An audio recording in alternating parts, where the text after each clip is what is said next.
Hi everybody, thanks for joining me again today. We're going to continue on in this series about connecting ideas. Today we'll be focusing on compound sentences. If we've never studied before together, my name is Sharon and I'm so happy that you're studying with me today. All right, so we've talked about simple sentences. We're moving on to compound sentences today. So you'll recall that I talked about these building blocks of the English language. Each of these is an independent clause. Okay, so each of these blocks I want you to think of as an independent clause. So a compound sentence puts two independent clauses together.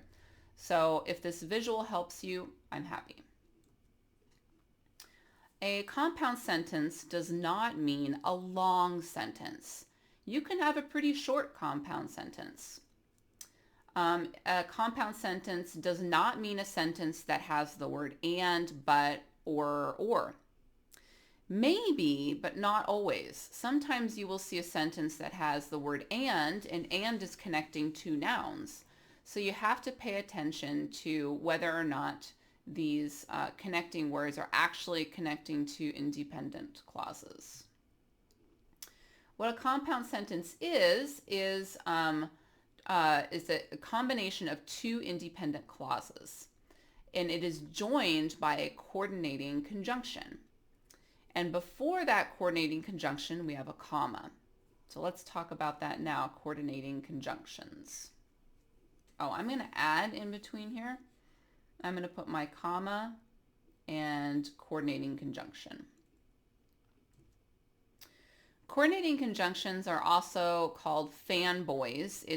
Fanboys is just a word to remember these 7 coordinating conjunctions that exist, because there are only 7. There are more other kinds of conjunctions, but for coordinating conjunctions there is only 7. And those words are for, and, nor, but, or, yet, and so. So again, these are words that you would see in between two independent clauses, comma, and then a coordinating conjunction. All right, so I'm going to test you a little bit. Is this a compound sentence? Teachers know their students and their classes. So remember, we're looking for a independent clause before and after the and. So let's take a look. Here's the and, right? And I see subject, verb, and this is an object. And then subject? This is not compound. I don't see a second verb. How about this one? Students and teachers have similar goals. Let's get pencils out and do it. Subject and subject, verb, object. This is not a compound sentence. Teachers make quizzes and students do their homework. Let's check it.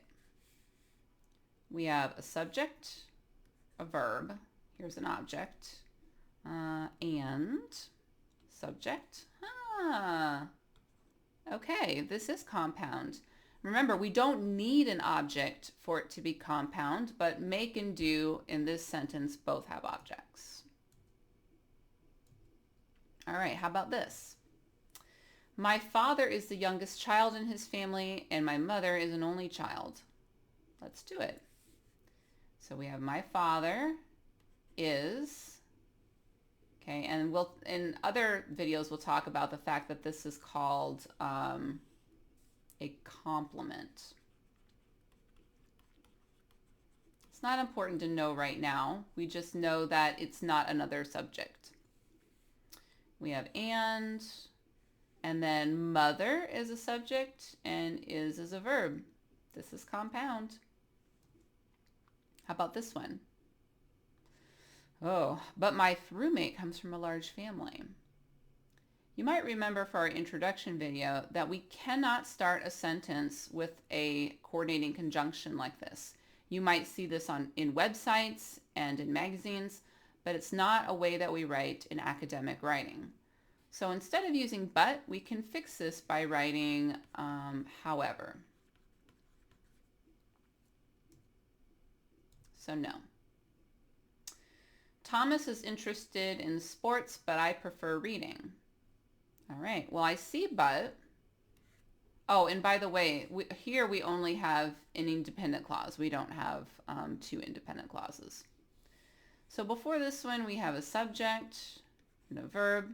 Now, is interested a verb? No. Interested is an adjective. Okay. And then we have subject and verb here. So this is a compound sentence. All right, so again, in formal academic writing, we do not start a sentence with a coordinating conjunction like and, but, or so. So if you are looking at this example that I have, but there are many reasons that scientists disagree, take a moment and think about how you would fix it. All right, so we're going to get rid of but, and we're going to add however, comma. Now it's good. How about this one? And the cities are very similar. So we're going to take out and instead we're going to put in addition. Okay. In the fifth part of this series, we'll talk about transitions, and that's what in addition and however are. They're transitions. How about this one? So you should spend some time in Dayton. So we take so out, and we're going to put therefore. All right, what about this? Does it make sense?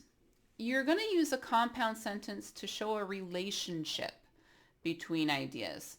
There's nothing funnier than students that are making a compound sentence that just doesn't make any sense. Like, no one would ever say that. I like to eat apples, and tomorrow is Friday. I've read things like this on papers when a student is trying to make a compound sentence. There's no relationship between these ideas. It's just bananas, right? It's weird. I like to eat apples and tomorrow is Friday? There's no reason those ideas belong together. The hospital has nice rooms, but I'm hungry. No reason those ideas belong together. So just like with our simple sentences, we have compound sentence patterns, and that's what you see here. Remember, CC stands for coordinating conjunction. Okay, so we could see subject verb and subject verb. We could see subject verb but subject verb, and or and so. All right, so we're going to pause there, and when we come back, we'll start getting into complex sentence patterns. I'll see you then.